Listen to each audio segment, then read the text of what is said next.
Seja bem-vindo ao nosso canal de contos e relatos de terror.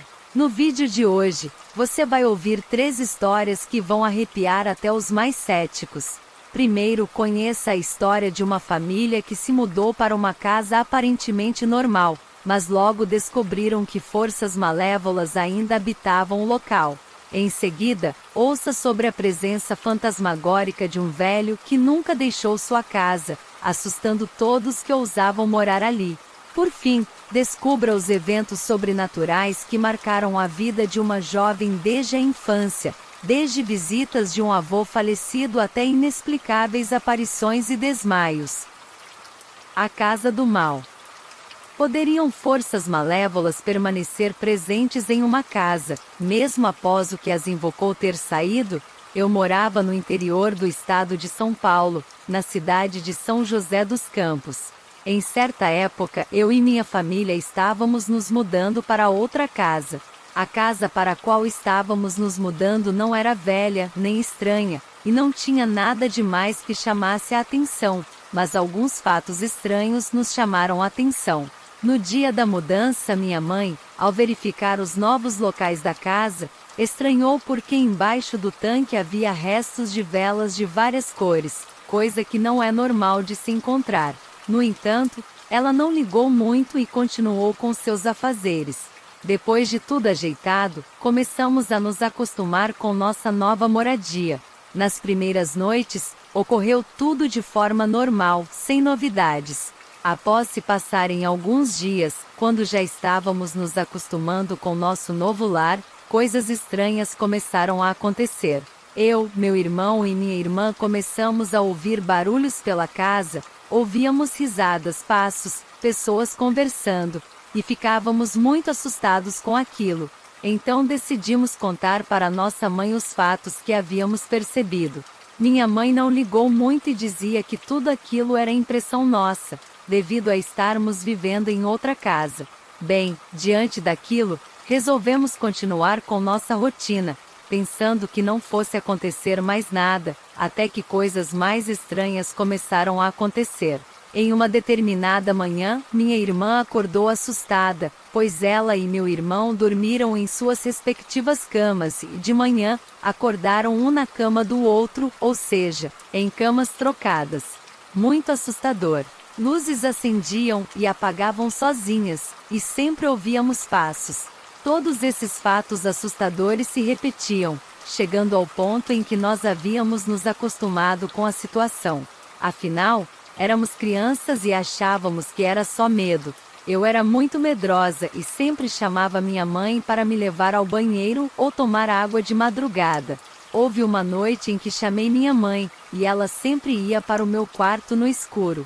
Então, escutei os passos dela se direcionando até o quarto. Quando os passos chegaram perto da minha cama, senti sua presença ao meu lado. Nesse momento, pedi para que ela me levasse ao banheiro. Mas quando olhei para ela, levei um susto muito grande, pois não era minha mãe que estava ali ao lado da minha cama, e sim um vulto alto e escuro. Nesse momento, quase tive um treco e comecei a gritar, berrar mesmo, chamando minha mãe. Ela, ouvindo meus gritos, foi correndo para o meu quarto. Quando contei para ela o que havia acontecido, ela não ligou muito e me disse que eu deveria estar sonhando e que era tudo minha imaginação. Os fatos continuaram acontecendo, até que coisas estranhas começaram a chegar pelo correio, sem remetente. Uma dessas coisas era uma estranha foto de um peito masculino com uma grande borboleta. Como minha mãe não acreditava nesses fatos sobrenaturais, ela até achou a foto interessante e acabou mandando fazer um quadro, o qual ela tem até hoje. Os passos e coisas estranhas continuaram acontecendo, e devido a isso tudo eu tinha muito medo daquela casa, até que minha mãe resolveu nos mudar de lá. Não sei se foi porque víamos coisas demais ou se ela acabou também vendo algo e ficou com medo, pois não comentava nada conosco. Quando chegou o dia da mudança, estávamos tirando os móveis do meu quarto e dos meus irmãos, e em um determinado momento, um dos tacos do piso se soltou. Embaixo do taco, onde era o solo do quarto, havia terra vermelha. Estranhamos aquilo, mas nem ligamos, pois estávamos mesmo indo embora daquele lugar assustador. Quando fomos apagar a luz do quarto, o interruptor saltou sozinho e voou sabe-se lá onde, porque procuramos no quarto todo e não o achamos. Depois que nos mudamos de lá, uma vizinha disse à minha mãe que aquela casa era uma casa de macumba, e que o nosso quarto era o terreiro. Isso explicava muita coisa, e não era à toa que tantos fenômenos assustadores aconteciam naquele local. Finalmente nos mudamos para outra casa. Lá, pensávamos que tudo iria melhorar, mas fatos mais terríveis estavam por vir. A Casa do Mal 2. Existem portas no universo, ligando o além ao nosso mundo. Quando elas se abrem, a ficção passa a se tornar realidade. Após os inúmeros fatos assombrosos que ocorreram na casa onde morávamos anteriormente, descritos no relato A Casa do Mal 2, nos mudamos para outra casa, a qual era maior do que a primeira e em um bairro também melhor do que o anterior. A casa era boa e grande. Eu tinha um quarto só para mim, meu irmão o dele, e meus pais o deles. Havia sobrado um pouco mais de espaço, pois minha irmã havia se casado e não morava mais conosco. No começo, tudo corria de forma normal, sem acontecimentos fora da rotina, e levávamos nossa vida normalmente. Em certo dia, ganhei um cachorro, aquele salsicha Basset. Fiquei muito apegada a ele, e ele passou a fazer parte de nossa família. Mas algum tempo depois, ele ficou doente e acabou morrendo. Eu, na verdade, não sabia disso, pois meu pai havia me dito que o cachorro havia fugido, com o objetivo de evitar que eu sofresse se soubesse a verdade. Passados alguns dias, eu estava varrendo um corredor bem grande que havia na casa, o qual ia da sala até o quarto da minha mãe. E eu estava varrendo na saída do meu quarto quando vi meu cãozinho passando pelo corredor. Então, corri para o corredor e vi ele seguindo pelo corredor adentro até o quarto dos meus pais. Morri de felicidade achando que meu cachorro havia voltado, pois eu não sabia que ele havia morrido. Corri atrás dele e cheguei no quarto da minha mãe, onde fiquei procurando por ele. Afinal, ele havia entrado naquele cômodo. Mas procurei aqui e ali, e nada. Cadê o cachorro? Nada, nem sinal dele. Achei super estranho aquilo e não sabia explicar o que havia acontecido. Em outro dia, eu havia faltado à aula e estava dormindo até mais tarde. Eu sempre ficava sozinha durante o dia em casa. De repente, acordei com um barulho como se alguém estivesse andando no forro de casa. O barulho não passava de jeito nenhum, e eu fiquei super assustada, pois estava sozinha. Eu achava que tinha alguém andando no forro de casa e estava bem em cima do meu quarto. Como eu estava morrendo de medo, fiquei lá quietinha esperando passar. Foi quando a campainha tocou. Quando fui olhar, vi que era minha vizinha da frente me dizendo que tinha um homem em cima da casa. Nesse momento, liguei para minha mãe que me mandou chamar a polícia. Então, telefonei para a central policial, sendo que a delegacia era perto de casa. Em menos de um minuto, estavam lá várias viaturas da polícia. Afinal, era um cara em cima da casa onde havia uma criança sozinha. Os policiais reviraram minha casa, a casa dos vizinhos, e nada. Não acharam nenhuma telha fora do lugar sequer, e disseram ser impossível alguém estar andando lá e não ter nada fora do lugar. Como não encontraram nada, hoje acredito que aquilo poderia ter sido um espírito que estava vagando por ali, pois essa minha vizinha era espírita, e ela dizia que via espíritos. O que também sempre acontecia por lá era que eu sempre escutava passos no corredor de casa. Parecia que havia alguém andando por ali, mas quando ia olhar, não via ninguém. Minha mãe e meu pai nunca viram nada e não acreditavam em mim quando contava o que eu escutava. Então, eu parei de contar os fatos estranhos que presenciava, ficando com medo só para mim. E foi assim até o dia que eles presenciaram algo assustador. Eu tinha um duende, e dava várias coisas para ele, maçãs, bombons, etc. Certo dia, meu pai estava brincando com minha sobrinha de matar o bicho-papão. Na brincadeira, ele ia até meu quarto e jogava um chinelo e dizia a ela: "Vamos matar o bicho-papão", e fechava a porta do meu quarto. Depois, ele ia até o quarto do meu irmão e fazia a mesma coisa. Depois de feito, ele voltava para buscar os chinelos nos quartos, porque ele dizia que assim tinha matado o bicho-papão. Quando ele abriu a porta do quarto do meu irmão para pegar o chinelo, ele não estava mais lá. Ele estranhou e foi ao meu quarto, e se espantou vendo que os 2 chinelos estavam lá, arrumadinhos em frente ao meu altar do duende. Quando cheguei do serviço, meu pai me contou o que havia acontecido e mandou eu dar um fim no duende. Depois desse dia, ele passou a acreditar em mim quando eu contava as coisas estranhas que presenciava na casa. Lá sumia tudo, e as coisas iam parar em vários lugares diferentes, até em cima do guarda-roupas. Meu pai, depois de ter passado por aquela experiência, achava que tudo isso era culpa do duende. Um certo dia, minha mãe me chamou para conversar, porque ela começou a ouvir barulhos e sentir alguém se deitando com ela todas as noites, sendo que meu pai estava viajando e ficou 3 meses fora. Ela me disse que todas as noites sentia alguém deitando do lado dela, e até escutava a respiração. Depois, meu irmão se envolveu com drogas, meu pai começou a beber cada dia mais. Nossa vida estava virando um inferno e nossa casa parecia estar possuída por algum espírito maligno, pois todas as noites e dias aconteciam coisas ruins por lá. Ficou tudo tão ruim que minha mãe resolveu chamar um padre para benzer nossa casa.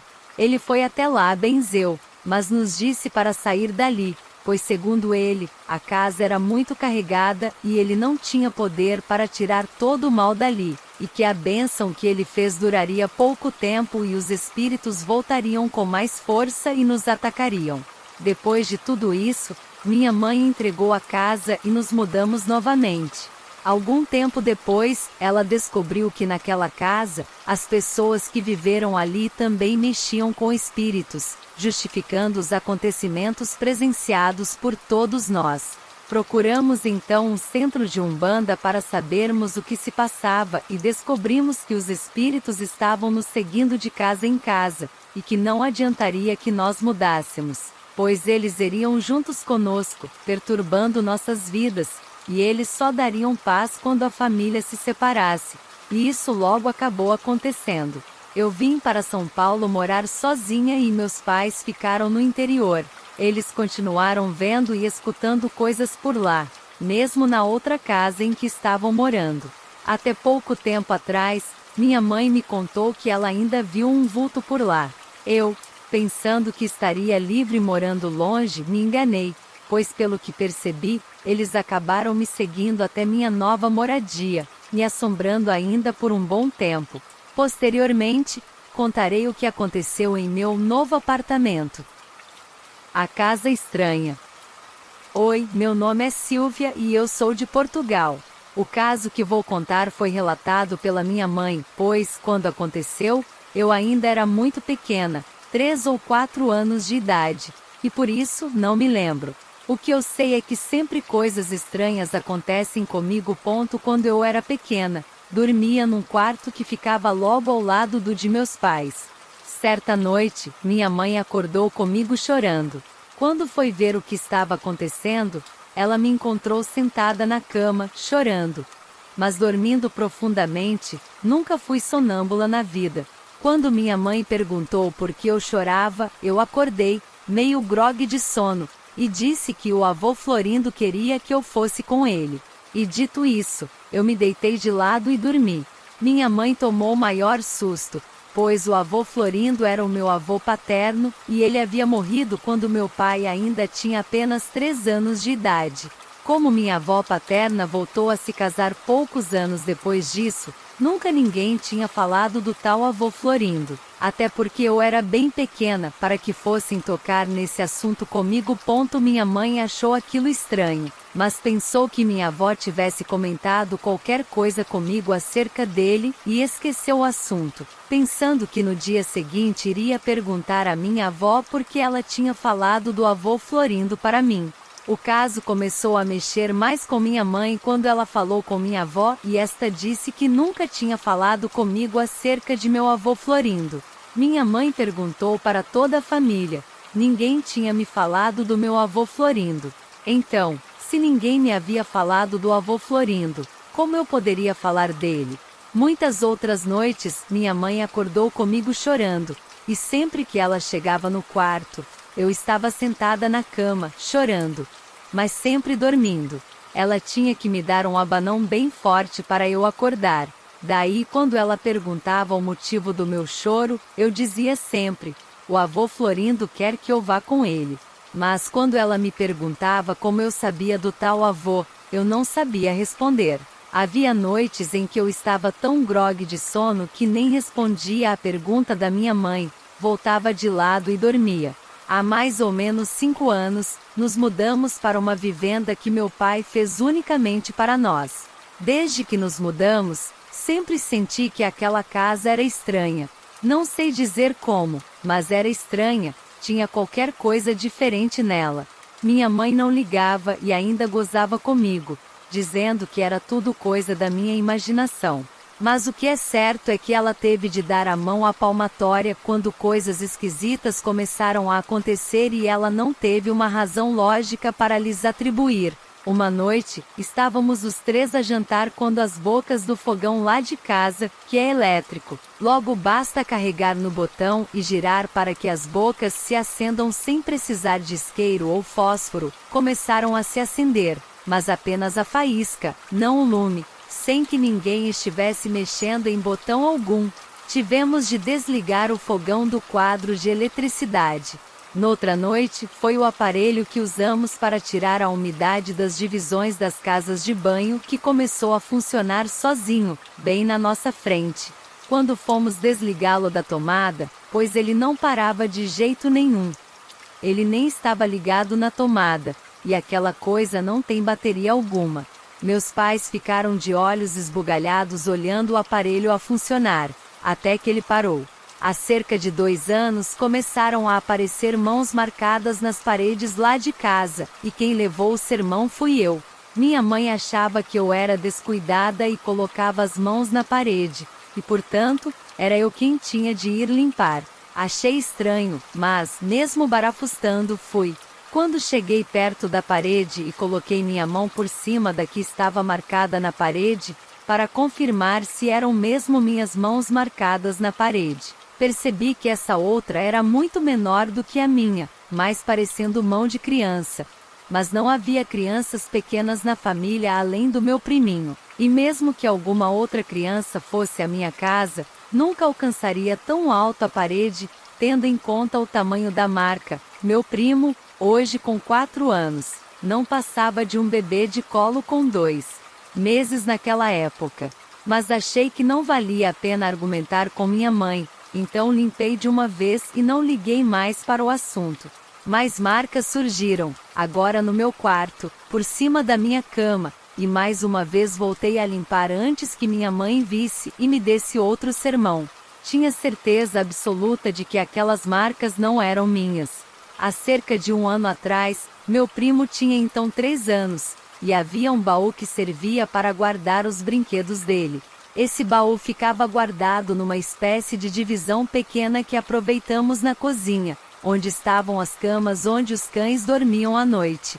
Eu tinha acabado de ligar o alarme da casa e estava deitada na cama sem conseguir dormir, quando ouvi a porta da cozinha se abrir e pouco depois, os cães subirem escada acima e entrarem no meu quarto. Tinha certeza de que havia fechado a porta da cozinha.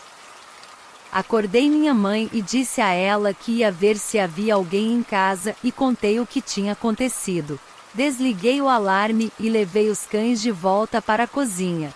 Antes de subir novamente, verifiquei todas as divisões do andar de baixo. Ninguém.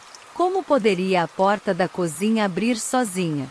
Mesmo que fosse uma pessoa, isso seria impossível, pois o alarme funciona assim que qualquer peso superior a 5 quilos toca o chão do andar de baixo. Meus cães são 2 Yorkshire Terriers, e cada um pesa no máximo 2 quilogramas. Os cães ladrariam de certeza, logo perceberíamos.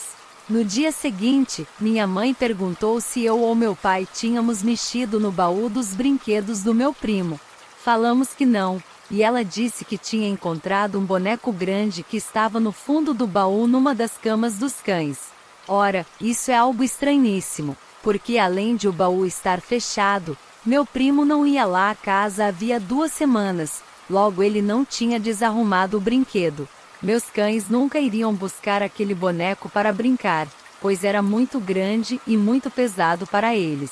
O boneco estava debaixo de todos os outros brinquedos dentro do baú, pois meu primo nunca brincou com ele, mas todos os outros brinquedos estavam da mesma forma de antes. Os cães nunca conseguiriam tirar o boneco debaixo de todos os outros brinquedos. 2 semanas mais tarde, um dos meus cães insistia em ladrar para a parede que ficava junto do tal baú. Desviamos tudo, pensando ser algum bichinho escondido por ali. Mas não havia nada, e o cão continuava fixando o mesmo ponto vazio da parede, ladrando freneticamente, e não conseguimos tirá-lo de lá. Outro dia desses, estava deitada. Era um sábado, e deviam ser umas 10 horas da manhã.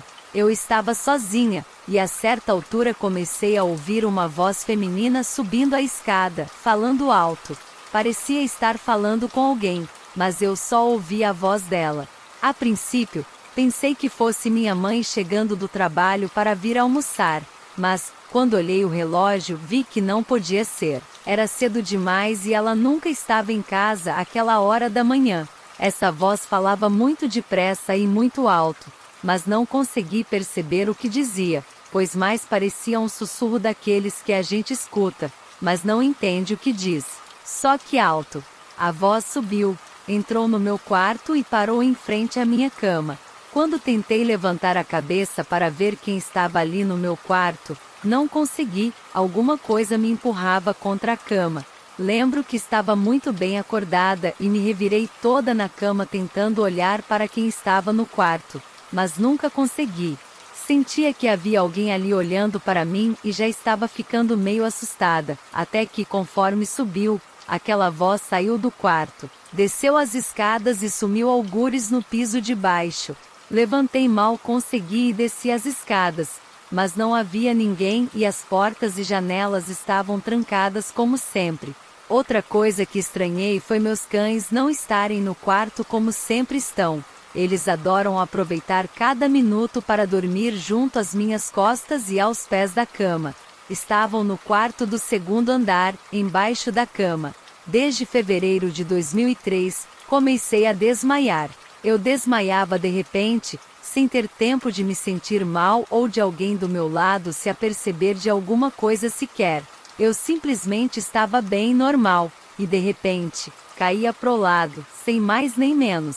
Fiz todo tipo de exames possíveis e imagináveis, mas os médicos diziam que estava tudo bem comigo e que não sabiam por que eu desmaiava, talvez fosse tensão. Mas eu nunca chegava a sentir tontura, nada. As pessoas que estavam comigo quando eu desmaiava ficavam muito assustadas, porque segundo elas e minha mãe, eu ficava branca, de lábios roxos e com uma aparência esquisita, quase desfigurada. Muitas vezes, acordava toda suja, pois eu vomitava enquanto estava desmaiada. Até que um dia, recomendada por clientes, minha mãe foi comigo a uma senhora que recebe dentro dela um espírito que tem como função ajudar pessoas que têm problemas iguais ou mais complexos do que o meu. Essa senhora descreveu muitos objetos e divisões da minha casa, assim como membros da minha família, sem nunca eu falar nada para ela. Através dessa senhora, descobri o motivo dos meus desmaios. Ela disse que eu conhecia um menino que havia morrido num incêndio. Através de uma descrição do menino e do lugar onde vivia, minha mãe disse que realmente conhecia de vista um menino assim que morava num prédio perto do nosso, e que esse menino morreu sufocado num incêndio que houve na casa deles quando ele e o irmão mais novo brincavam com o isqueiro. O menino, Paulinho era o nome dele, e o irmão não puderam ser salvos pelos vizinhos porque a mãe deles tinha ido para um café jogar cartas e os deixou trancados em casa sozinhos. Eu nunca conheci o Paulinho nem o irmão, até porque quando isso aconteceu, eu ainda não tinha nascido. Mas, segundo a tal senhora de que vos falo, Paulinho é o meu anjo da guarda e eu desmaio quando ando mais frágil psicologicamente ou fisicamente, devido ao encosto dele. A voz que ouvi naquela manhã, segundo a senhora, ou o espírito que encarna nela, era do menino que tinha levado uma avó dele para ela me conhecer, e por isso eu não precisava ter medo deles, pois eles não me queriam mal. E aí, o que achou? Aterrorizantes, hein? Conhece alguma variante dessa lenda? Deixe nos comentários a sua opinião e se tiver histórias, relatos ou sugestões, fique à vontade para deixar nos comentários ou enviar por e-mail. A palavra secreta de hoje é estranha, comente ela para eu saber que você ficou até o final. Até o próximo vídeo.